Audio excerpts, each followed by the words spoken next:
This video portrays the lives of 5 individuals on their nutritional journeys. These are their stories. I'm a 38-year-old typically aging woman. My nutrition is extremely important to me as I'm getting older.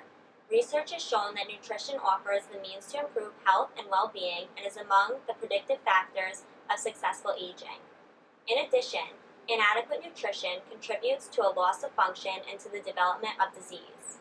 Surprisingly, nutrient guidelines for aging people are relatively similar to that of the healthy aging elderly population. I try to maintain a balanced diet that is rich in complex carbohydrate sources, fruits and vegetables high in fiber, antioxidants, fish, which provides me with essential fatty acids, and a plentiful water supply. According to research, this diet, also known as the Mediterranean-style diet, has been determined as the best way to avoid deficiencies and maintain a healthy lifestyle. The Mediterranean diet has been associated with a reduced risk of cardiovascular disease and some types of cancers in the elderly. Through its high consumption of fruits, vegetables, legumes, nuts, cereals, olive oil, fish, and a moderate consumption of wine, individuals are given a higher ratio of monosaturated to saturated fatty acids, low intakes of trans fatty acids, and a high ratio of dietary fiber, antioxidants, polyphenols, and magnesium. Because aging has an influence on the immune system, it is important at my age to understand that maintaining this style diet may provide benefits to my immune system, making it easier for me to fight off diseases as they come my way with age. According to research, certain nutrients, including vitamins A, C, and E, to name a few, play a significant role in cell replication, a process necessary to protect immune system cells from harmful pathogens. According to Canella, Sabina, and Danini, specific guidelines are crucial in order to maintain a healthy lifestyle in the elderly, and I try to meet these standards to ensure a healthy lifestyle as I continue to age. These guidelines include emphasizing healthy vegetable and legume-based dishes, limiting dishes that are heavily preserved in salt, encouraging the use of herbs and spices, selecting nutrient-dense foods such as fish, lean meat, eggs, and low-fat dairy products, yeast-based products, fruits and vegetables, whole grains, nuts, and seeds. In addition, I try to consume fats from whole foods such as nuts, seeds, beans, olives, fatty fish, and when cooking, I use oils high in W3 and W9 fatty acids. A typical day of mine consists of 5 to 6 small, non-fatty meals. According to research, following this type of meal plan is associated with lower body fat, lower blood sugar, and lower lipid levels. To supplement my diet, I also take a daily multivitamin to supplement the vitamins I don't receive throughout the day, and consume foods and beverages high in probiotics to fortify the gut. Vitamin D, for example, is not only a common deficiency in the elderly, but in adults my age, so I try to get plenty of sun exposure as well as eat foods with high concentrations of vitamin D, such as fish. Poor vitamin D status has been associated with cardiovascular disease, some cancers, and osteoporosis. I also typically will drink a glass of water with 2 tablespoons of apple cider vinegar every morning as well. Apple cider vinegar has been proven to help eliminate unhealthy bacteria in the gut and increase healthy bacteria that has been linked to reducing the activity of enzymes in the production and concentration of carcinogens, as well as reducing triglycerides and cholesterol levels.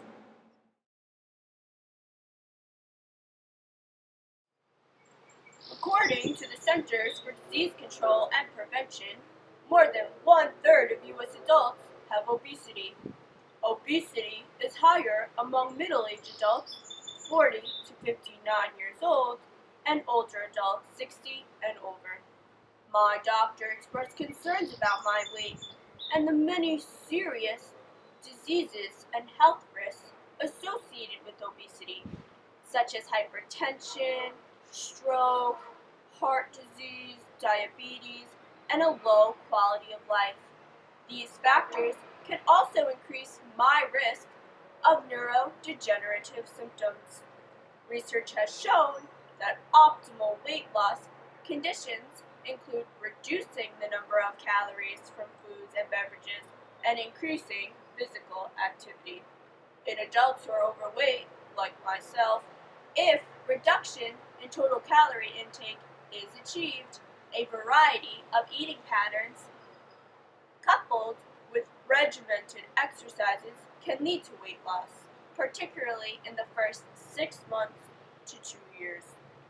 According to the USDA, strong evidence has shown that decreasing intake of meats, poultry, and eggs, and increasing the amount of vegetables and other underconsumed food groups is especially important.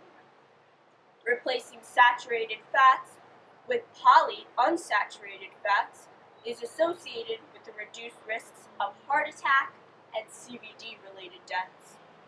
Saturated fats include dishes containing cheese, meat, or both, such as burgers, sandwiches, tacos, pizza, rice, pasta, and seafood. All my favorite dishes. As little dietary cholesterol as possible should be eaten while consuming a healthy eating pattern. Reduction to 1,500 milligrams per day of sodium can result in a blood pressure reduction. Studies have shown eating patterns that include lower intake of sources of added sugar are associated with the reduced risk of CVD, obesity, type 2 diabetes, and some types of cancers in adults.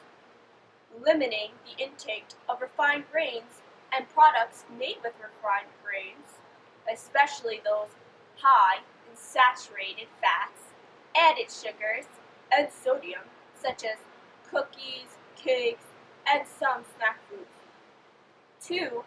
Randomized trials of the cultural-based Mediterranean diet and of the blood pressure lowering DASH diet, which stands for Dietary Approach to Systolic Hypertension, observed protective effects on cognitive decline. Researchers testing the MIND diet, which is based on components of the Mediterranean and the DASH diets, found it is associated with slower decline in cognitive abilities. This diet emphasizes plant-based foods and limited intake of animal products and high saturated foods. Green leafy vegetables have also been related to lowering risks of dementia and cognitive declines. This diet will not only contribute to my weight loss, but also my cognitive functioning and overall quality of life. Maintenance of my weight loss can also be a particularly difficult aspect of weight management. The reviewed studies suggest that promising methods for reduction of weight regain, including some medications, inclusion of caffeine, added dietary protein, adherence to physical activity, continued weight loss therapist contact, consuming fewer calories from fat, and alternative strategies such as acupuncture.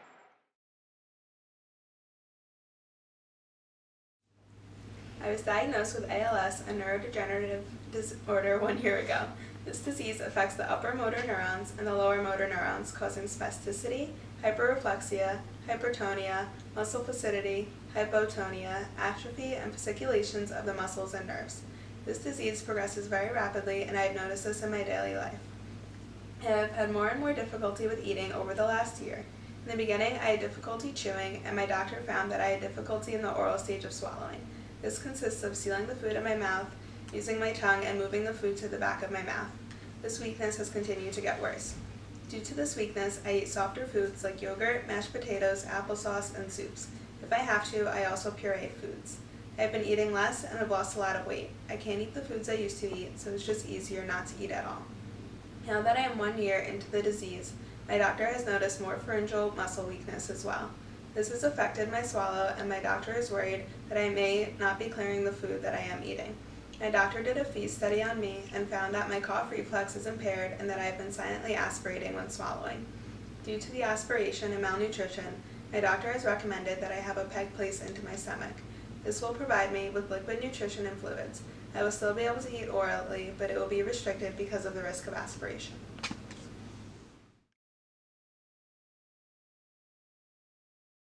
I'm a 70-year-old woman who is malnourished.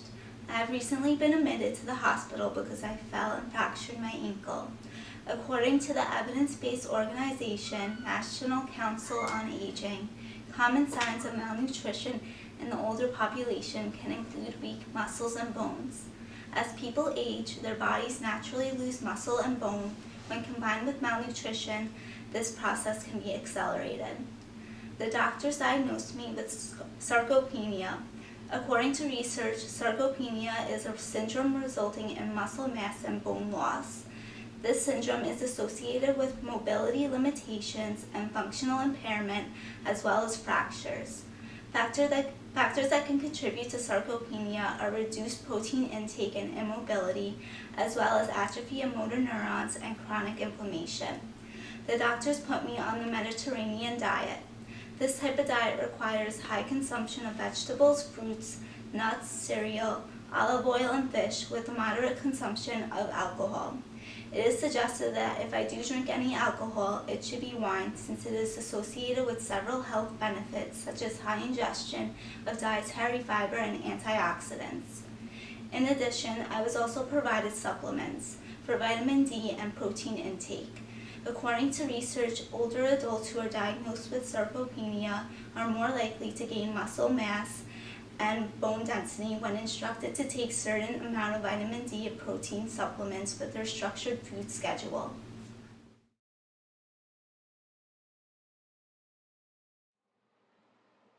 I got my dentures 3 months ago and they're still not comfortable.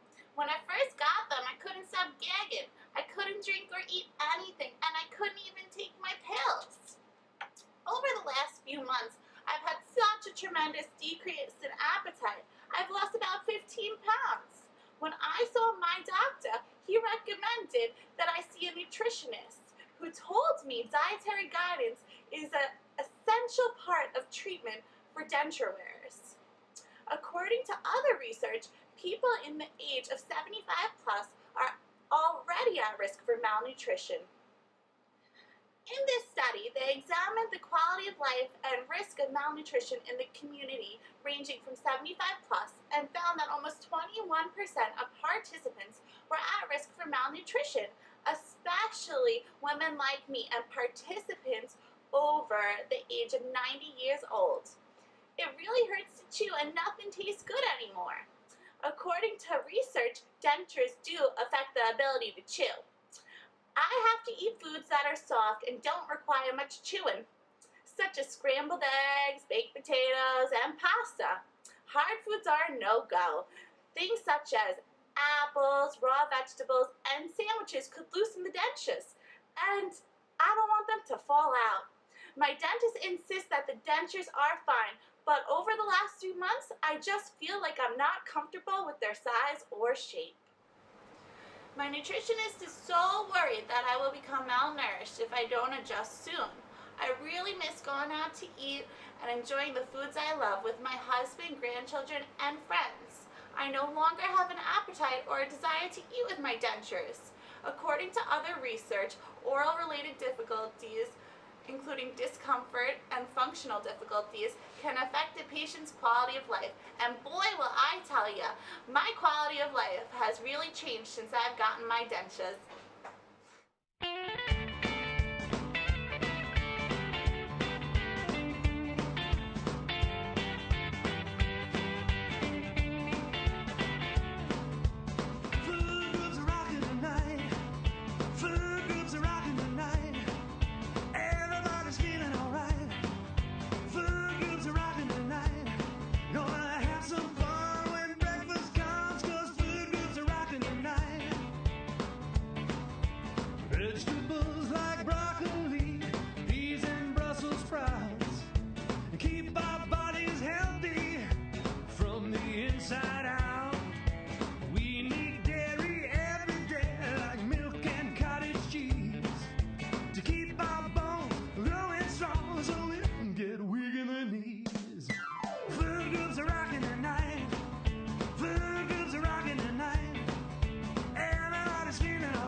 said. Food groups are rocking tonight. Food groups are rocking tonight. Everybody's feeling alright. Food groups are rocking tonight. They're gonna have some fun when dinner comes, 'cause the food groups are rocking tonight. You got to have some protein like chicken, fish, and steak. It helps you